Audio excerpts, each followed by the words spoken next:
Pihak terkait ada yang didalami untuk ahlinya? Ada yang mulia. Dua orang dari pihak terkait akan mengajukan pendalaman pertanyaan, yaitu Profesor Dr. Otto Cornelis sekaligus dan Dr. Nikolai Apelindo. Baik, silakan Prof. Oce. Ya. Terima kasih yang mulia. Ya, pertanyaan kami kepada ahli. Mic-nya didekatkan. Ya. Mohon penjelasan ahli dengan adanya putusan Mahkamah Konstitusi yang mana mempersamakan rejim pemilu dan rejim pemilu kada. Apakah dapat menjadi dasar untuk mendiskualifikasi pasangan calon atau salah satu pasangan calon? Apakah terdapat relevansi mengenai diskualifikasi pasangan calon pada pemilu kada dan pada pemilu presiden dan wakil presiden? Dilanjutkan yang mulia oleh rekan kami. Silakan. Saudara ahli, pemilu dan pemilu kada mengacu pada dua peraturan yang berbeda, yaitu Undang-Undang 7 tahun 2017 untuk pemilu dan Perpu nomor 1 tahun 2014 berikut perubahan-perubahannya untuk pemilu kada.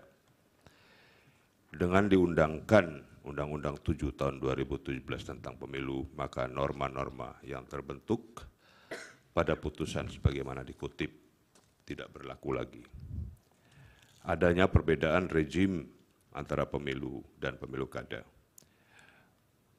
Akan ada kekosongan kekuasaan dan kekacauan tata negara jika dilakukan pemungutan suara ulang calon presiden dan wakil presiden 2024. Kalau kita lihat dari permohonan paslon 01 didalilkan adanya pengkhianatan terhadap konstitusi, pelanggaran asas bebas, jujur, dan adil, dan bahkan disebut juga ada tindakan dilakukan terukur. Namun penjabarannya tidak jelas atau obskur. Pada kondisi demikian permohonan lebih banyak narasi, bukannya fakta. Pertanyaannya apa, Bapak? Ya, ini nanti akan menuju ke pertanyaan yang mulia. Pertanyaannya bagaimana pelanggaran konstitusi yang sejatinya menunjuk pada undang-undang.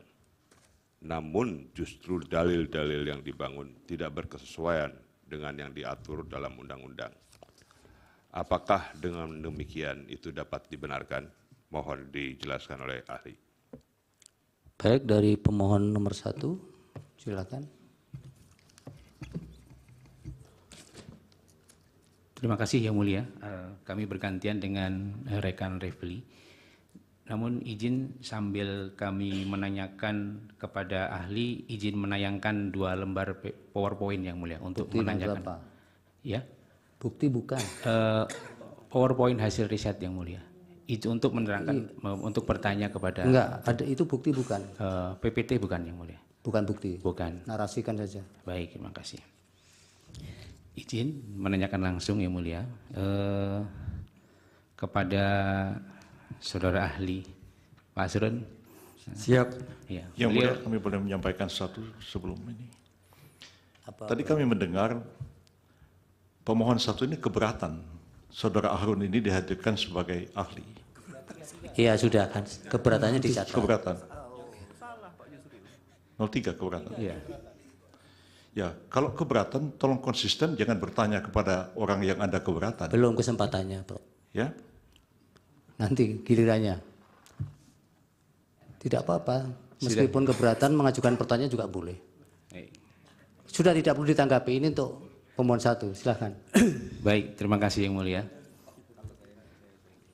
Kalau di forum pengacara konstitusi saya panggil Pak Ketua, Pak Asrun. Tadi saudara ahli menerangkan tentang adanya perbedaan rezim. Ya, sedikit kami izin menerangkan sebelum bertanya. Jadi peraturan perundang-undangan tentang pemilihan umum serentak itu awalnya lahir di pemilu kada serentak 2014 dengan Perpu. Kemudian diperbaiki terakhir dengan Undang-Undang Nomor 10 Tahun 2016. Disitulah terbangun sistem keadilan pemilu yang semuanya melalui Bawaslu. pelanggaran administrasi, pelanggaran pidana, pelanggaran TSM, pelanggaran etik, sengketa administrasi di Bawaslu yang kemudian bisa diajukan gugatan di Pengadilan Tata Usaha Negara. Nah, kemudian sistem keadilan pemilu ini diadopsi di tahun 2017 di Undang-Undang Nomor 7. Sama persis, tidak ada perbedaan. Penegakan hukumnya semua melalui Bawaslu. Organ dan prosedurnya tidak ada perbedaan, hanya ada perbedaan subjeknya karena kepesertaan pemilu itu berbeda antara pemilu kada dengan pemilu legislatif dan pemilu presiden. Kemudian dalam perkembangannya di ruangan ini juga, ya, di ruangan ini juga ada beberapa putusan mahkamah terdahulu, ya, yang secara progresif di luar sistem keadilan pemilu yang ada. Ya, saya ambil 2 contoh.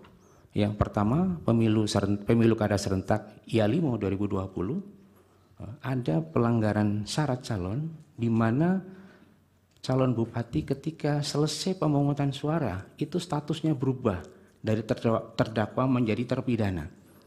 Dipertimbangkan oleh mahkamah dengan didiskualifikasi tanpa melalui Bawaslu. Kemudian juga Saburai Juwai bahkan sudah hampir pelantikan. Tidak memenuhi syarat calon kemudian diputus tanpa melalui Bawaslu.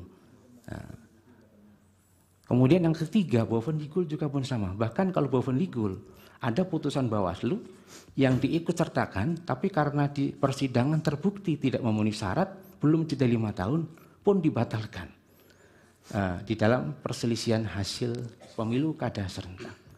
Nah, dalam konteks ini, kemudian kita menyimak terakhir di 2022. Ada putusan mahkamah tentang pengujian undang-undang.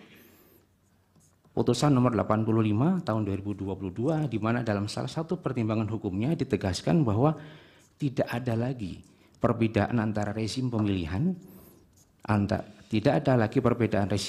antara pemilu kada dengan pemilu legislatif dan pemilu presiden. Dalam konteks ini petitum putusan ini putusan nomor 85 dipersingkat pertanyaan coba Pak Heru. Ya.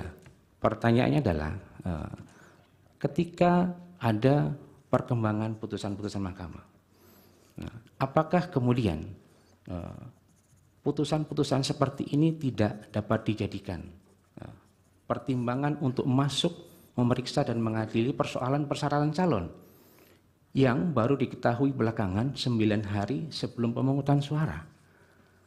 Itu yang pertama. Kemudian yang kedua, dalam hal ini menurut ahli jawabannya tidak, ya kan? Jangan ya, dalam hal yang mulia. Yang kedua, jika tidak, ya, jika tidak, ya, quod non. Quod non. Nonnya, lanjut. Nah, manakala ini tidak dapat diadili, sementara ada yang belum selesai ditimbang, nah, kemana keadilan ini akan bisa diraih? 2 hal itu yang mulia. Baik. Pak Repli masih ada tambahan? Ya, terima kasih yang mulia. Saya paham pendapat ahli yang mengatakan bahwa harusnya yang dipersoalkan adalah selisih suara. Itu ya pendapat saudara ahli. Saya akan membacakan putusan Pilpres pertama kali tahun 2004 yang diajukan oleh Wiranto dan Salahuddin Wahid dan pertimbangan yang bersifat kualitatif halaman 53 dan 54 dari putusan MK.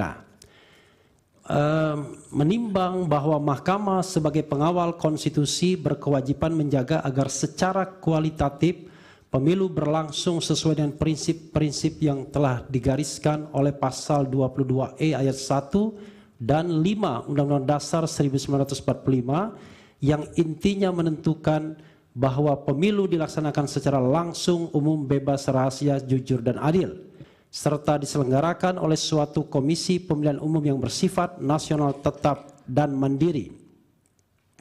Dengan demikian, persoalannya adalah apakah berbagai hal yang bersifat kualitatif yang didalilkan oleh pemohon telah menyebabkan terjadinya pelanggaran terhadap prinsip-prinsip pemilu yang tercantum dalam pasal 22E ayat 1 dan 5. Sudah bisa ditangkap. Ya. Dan itu MK mengatakan bahwa mereka adalah pengawal konstitusi. Jadi karena itu kalau ada pelanggaran konstitusi, maka tidak tertutup kemungkinan MK untuk mereview kembali jalannya pemilu yang sudah ada. Nah, apakah saudara ingin mengatakan bahwa pertimbangan hukum MK tahun 2004 itu salah? Itu pertanyaan saya. Yang kedua adalah, saya paham Anda mengatakan bahwa putusan 90 itu self-executing.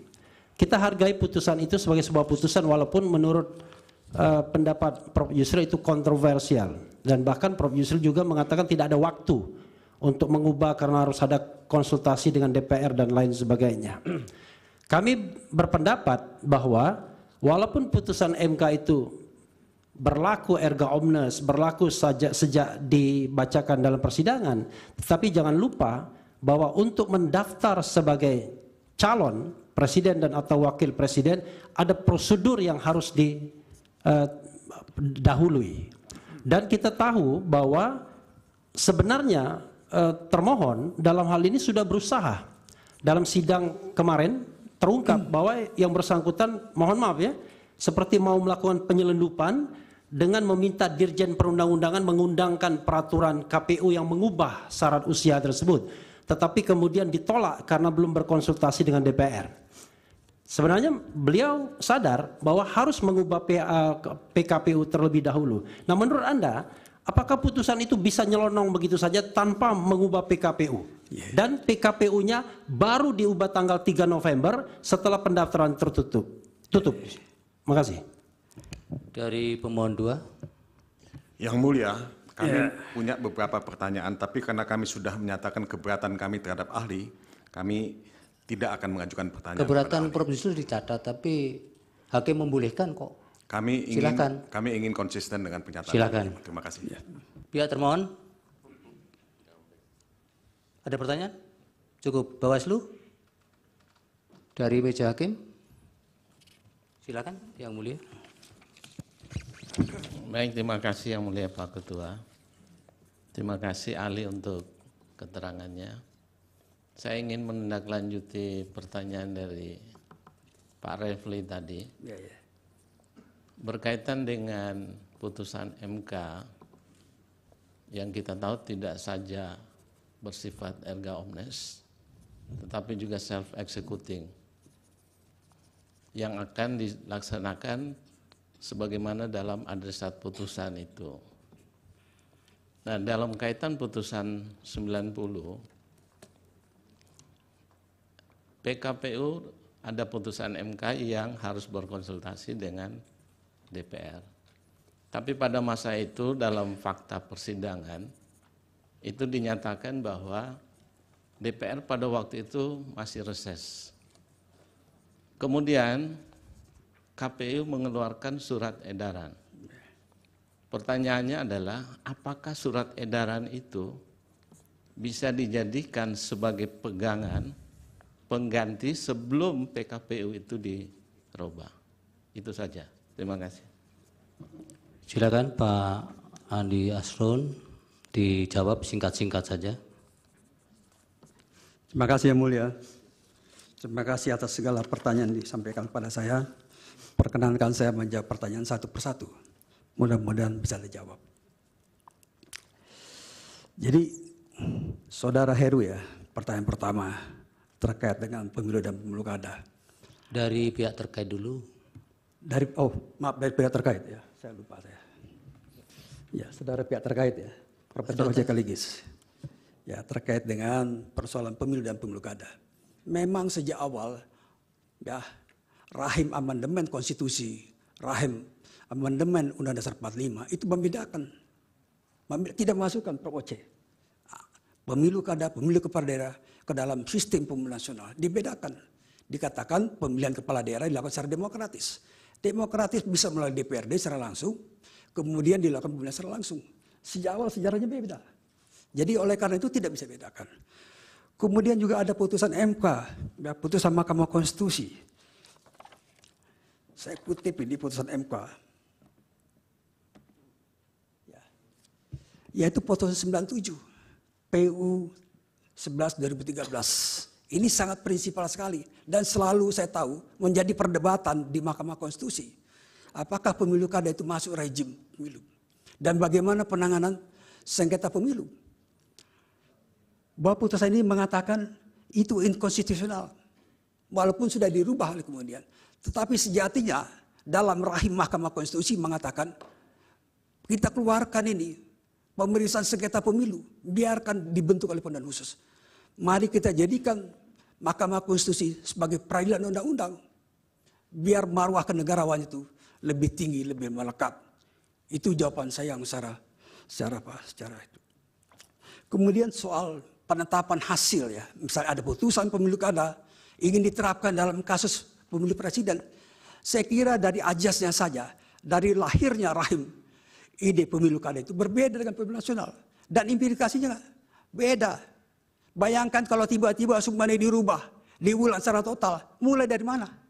Dan ada satu lagi yang menurut saya ada satu keanehan, ketika ada permintaan untuk mencoret hanya Gibran Rakebumi sebagai cawapres, bagaimana mencari pengganti Gibran ini untuk mendampingi Pak Prabowo Subianto sebagai paslon calon presiden 02. Ini pertanyaan-pertanyaan yang seolah-olah tidak mau dijawab, seolah-olah dibiarkan begitu saja. Sekali lagi, penetapan Gibran berdasarkan putusan Mahkamah Konstitusi adalah konstitusional. Kalau Anda keberatan terhadap Mahkamah Konstitusi, bukan terhadap produk KPU. Dan sekaligus saya jawab pertanyaan Repli ya, bahwa memang ada persoalan yang dalam pemilu kada. Saya berikan contoh ekstrim Pak Repli, Pak Bambang ya, terkait dengan pemilu kada Bengkulu Selatan 2008. Itu sangat ekstrim kondisinya. Seorang yang pernah dihukum penjara karena terlibat pembunuhan cinta segitiga, dihukum 7 tahun. Namanya beda. Nama di KTP, nama di kampung, nama di kampus beda. Nama aslinya adalah Dirman Mahmud. Tapi nama di KTP, nama di kampus, Robi namanya. Supaya lebih keren karena tinggal di kota. Ya. Tapi oleh mahkamah digali kebenarannya itu. Karena situasi ekstrim sekali. Dicari data tidak ada. Didapatkan keterangan ahli bahwa betullah sinonima persamaan antara orang yang bernama Dirman Mahmud dan orang bernama Robi. Itu kondisi ekstrim, Pak. Ya, diulang. Tapi ini Pak Gibran ini bukan narapidana, bukan kriminal. Dia mendapat legalitas dari Mahkamah Konstitusi, dan ini biasa. Kalau seorang merasa itu sudah tidak usah diulang-ulang. Ya. Pertanyaan pihak terkait Pak Niko tadi, jawab dulu. Yang mana, Pak? Dari penanya dua pihak terkait. Oh, pihak terkait. Yang pertama Pak Oce kan sudah dijawab. Ya. Yang pertanyaan Pak Niko satunya. Oh ya. Tadi pertanyaan kedua tentang beda pemilu kada dengan pemilu nasional. Kira-kira gitu, Pak.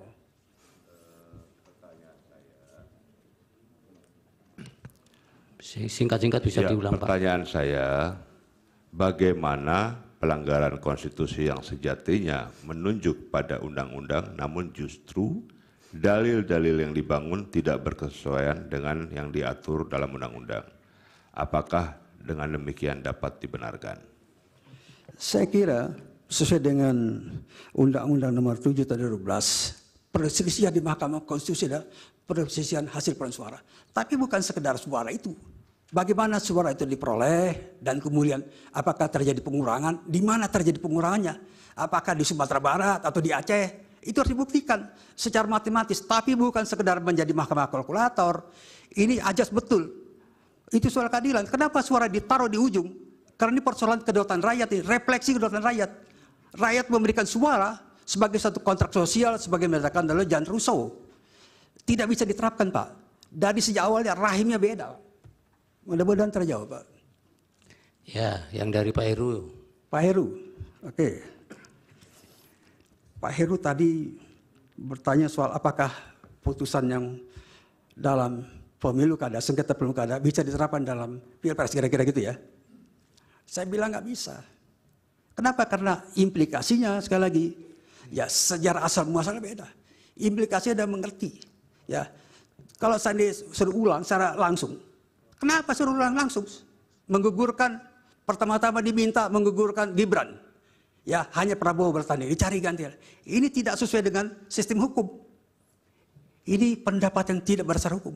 Kemudian kalau Pak Prabowo misalnya dan Gibran diskualifikasi, putusan MK tidak mengenal diskualifikasi, tidak mengenal diskualifikasi. Silakan lihat, kaji.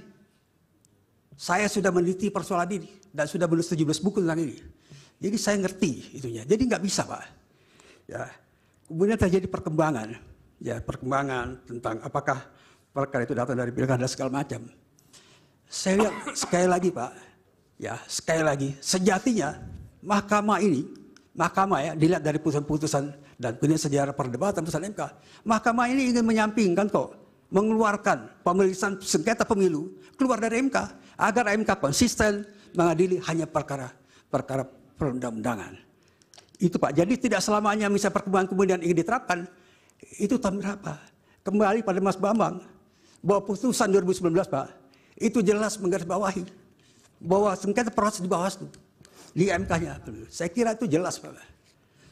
Saya kira mudah-mudahan sudah terjawab Mas Bambang. Oh, yang kedua Mandana, belum. Mas yang Repli, kedua, yang Mas Heru ya.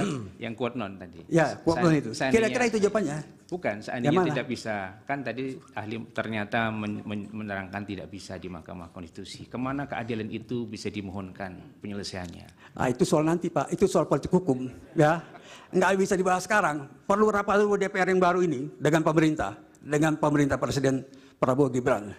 Ya, yang pertanyaan Pak Repli, jawab. Nah ini tadi dikutip putusan sengketa Pilpres 2004 ya. Kita pakai yang terakhir Pak, 2019. Kembali lagi, itu yang paling anyar, paling baru. Silakan Bapak baca secara teliti, ya, putusan 2019. Itu jawaban saya Pak. Bisa dikutipkan nggak 2019 bagian mana yang menjawab atau mendukung pendapat saudara ahli? Gimana? Putusan 2019 itu bisa dikutipkan nggak? Bagian mana yang mendukung pendapat saudara ahli bahwa itu hanya hitung-hitungan aja? Izin yang mulia, sebaiknya pertanyaan-pertanyaan Iya. tidak dialogis Melalui seperti hakim ya, ini. Pak Repli. Melalui hakim ya.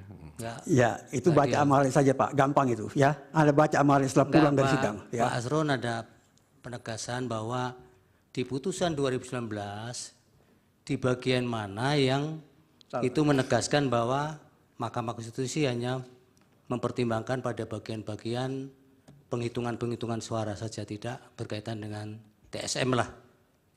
Contoh Ya. realnya itu. Ada tidak pada bagian Ada, itu? Pak. Ada ya.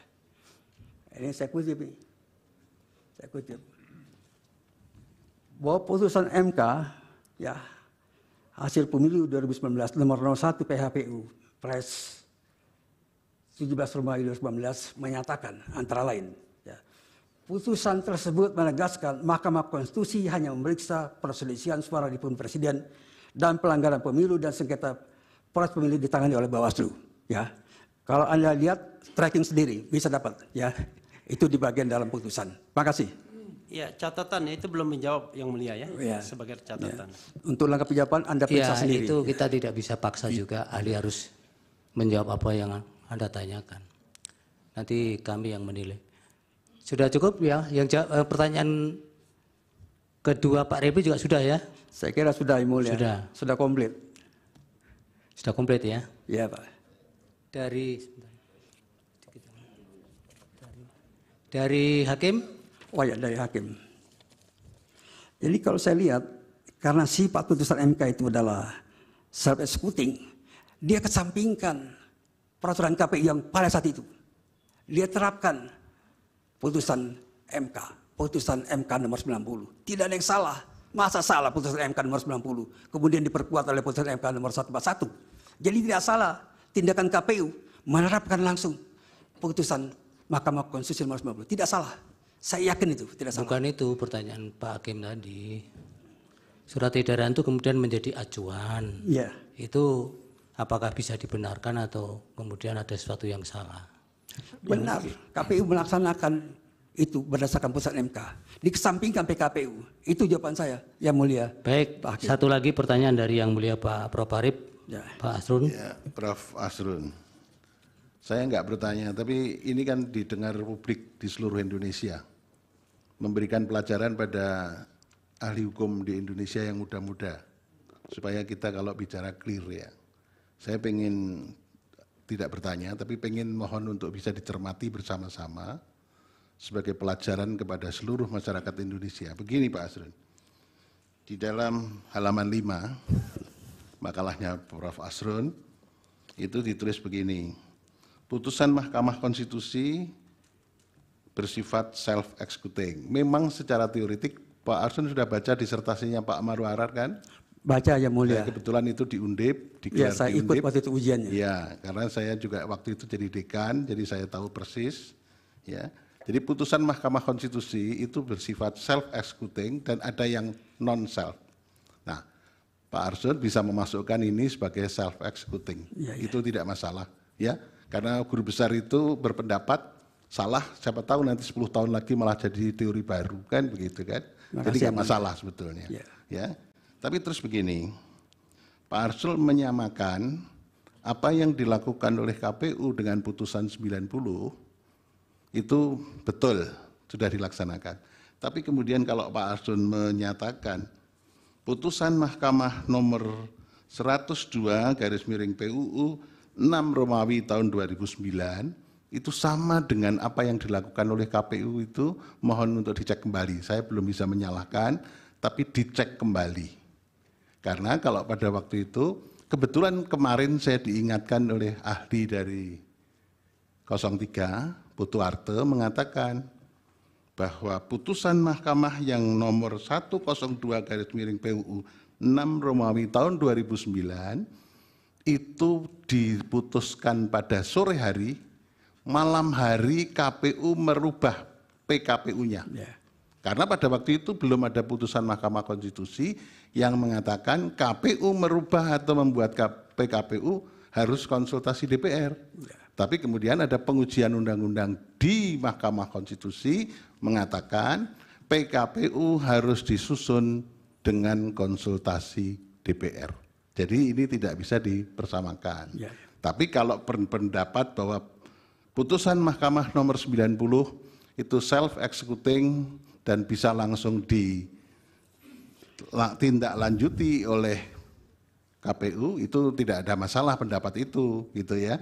Tapi yang tidak bisa disamakan dengan 102, karena 102 begitu diputus Mahkamah langsung malamnya Pak Putu Arte yang membuat PKPU baru bahwa mencoblos tidak perlu di DPT, tapi mencoblos bisa langsung dengan menggunakan identitasnya. Jadi saya tidak bertanya, tapi kita supaya semuanya clear, karena kita berhukum harus presisi, harus cermat. Terima kasih Pak Arsul. Terima kasih Pak Kita sama-sama guru besar tidak boleh saling mendahului kayak biskota. Terima kasih banyak Pak. Terima kasih. Terima kasih banyak. Baik, Pak Aslun cukup? Cukup Yang Mulia. Baik. Terima kasih banyak. Kalau ada salah-salah ucap, mohon dimaafkan. Selamat Lebaran, mohon maaf lahir batin. Baik, mudah-mudahan keterangannya bisa menjadi pertimbangan dalam pengambilan putusan. Rob, yang kedua siapa ini? Tetap Pak Abdul Khair Ramadan? Ya, Dr. Abdul Khair Ramadan. Supaya